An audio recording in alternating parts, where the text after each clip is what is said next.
नमस्कार दोस्तों, स्वागत है आपका हमारे अपने YouTube चैनल में। दोस्तों, आज की जो हमारी कथा है वो है सोमवार व्रत की कथा। दोस्तों, कहते हैं ना कि देवों के देव महादेव बहुत ही भोले माने जाते हैं, इसीलिए उनका नाम भोलेनाथ भी है। पौराणिक मान्यता अनुसार भगवान शंकर को प्रसन्न करने के लिए किसी भी तरह के खास विशेष पूजन की आवश्यकता नहीं होती, क्योंकि कहा जाता है कि वे तो बहुत भोले हैं और भक्त की मन से की गई क्षणिक मात्र की भक्ति से ही वे प्रसन्न हो जाते हैं। अगर आप भी शिव की भक्ति और कृपा पाने के लिए व्रत करते हैं तो इस कथा को भोलेनाथ को प्रसन्न कर सकते हैं। एक बार किसी एक नगर में एक साहूकार था। उसके घर में धन की कोई कमी नहीं थी, लेकिन उसकी कोई संतान न होने के कारण ना वो बहुत दुखी था। संतान प्राप्ति के लिए वह हर सोमवार को व्रत रखता था और पूरी श्रद्धा के साथ शिव मंदिर जाकर भगवान शिव और माता पार्वती की पूजा करता था। उसकी भक्ति देखकर एक दिन माँ पार्वती प्रसन्न होकर भगवान शिव से साहूकार की मनोकामना पूर्ण करने का निवेदन करती हैं। पार्वती जी के आग्रह करने पर भगवान शिव ने कहा कि हे पार्वती, इस संसार में हर प्राणी को उसके कर्मों का फल मिलता है और जिसके भाग्य में जो हो उसे भोगना ही पड़ता है। लेकिन पार्वती जी ने साहूकार की भक्ति देखकर उसकी मनोकामना पूर्ण करने की इच्छा व्यक्त की। माता पार्वती के आग्रह पर शिव जी ने साहूकार को पुत्र प्राप्ति का वरदान तो दिया, लेकिन उन्होंने बताया कि यह बालक 12 वर्ष तक ही जीवित रहेगा। माता पार्वती और भगवान शिव की बातचीत को साहूकार सुन रहा था, इसीलिए उसे ना तो इस बात की खुशी थी और ना ही दुख। वह पहले की भांति शिव जी की पूजा करता रहा। कुछ समय के बाद साहूकार की पत्नी ने एक पुत्र को जन्म दिया। जब वह बालक 11 वर्ष का हुआ तो उसे पढ़ने के लिए काशी भेज दिया। साहूकार ने पुत्र के मामा को बुलाकर उसे बहुत सारा धन देते हुए कहा कि तुम इस बालक को काशी विद्या प्राप्ति के लिए ले जाओ। तुम लोग रास्ते में यज्ञ कराते जाना और ब्राह्मणों को भोजन दक्षिणा देते हुए जाना। दोनों मामा भांजे इसी तरह यज्ञ कराते और ब्राह्मणों को दान दक्षिणा देते काशी नगर निकल पड़े। इस दौरान रात में एक नगर पड़ा जहां नगर के राजा की कन्या का विवाह था, लेकिन जिस राजकुमार से उसका विवाह होने वाला था वह एक आंख से काना था। राजकुमार के पिता ने अपने पुत्र के काना होने की बात को छुपाने के लिए सोचा, क्यों ना उसने साहूकार के पुत्र को दूल्हा बनाकर राजकुमारी से विवाह करा दूं।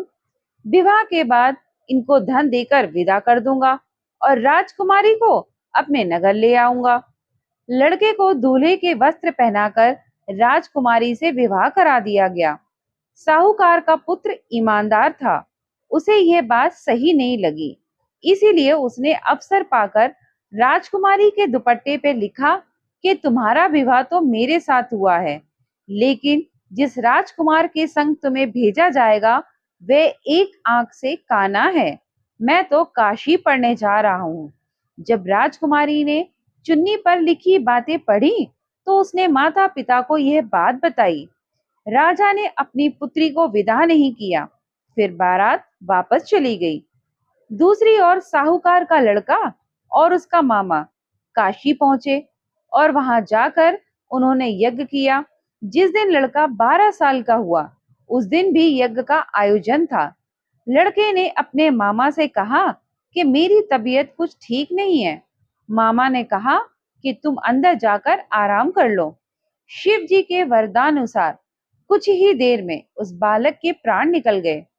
मृत भांजे को देख उसके मामा ने विलाप करना शुरू किया।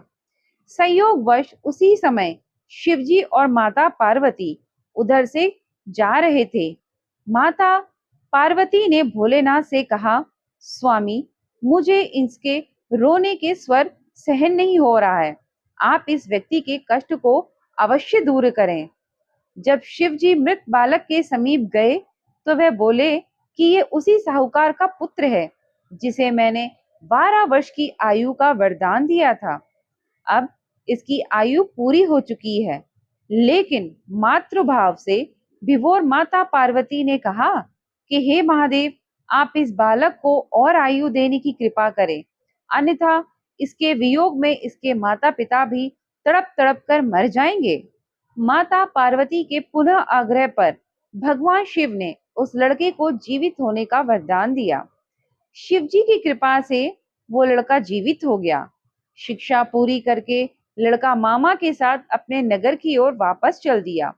दोनों चलते हुए उसी नगर में पहुंचे जहां उसका विवाह हुआ था। उस नगर में भी उन्होंने यज्ञ का आयोजन किया। उस लड़के के ससुर ने उसे पहचान लिया और महल में ले जाकर उसकी खातिरदारी की और अपनी पुत्री को विदा किया।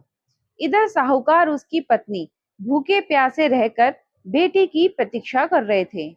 उन्होंने प्रण कर रखा था, यदि उन्हें अपने बेटे की मृत्यु का समाचार मिला तो वे भी प्राण त्याग देंगे। परंतु अपने बेटे के जीवित होने का समाचार पाकर वे बेहद प्रसन्न हुए।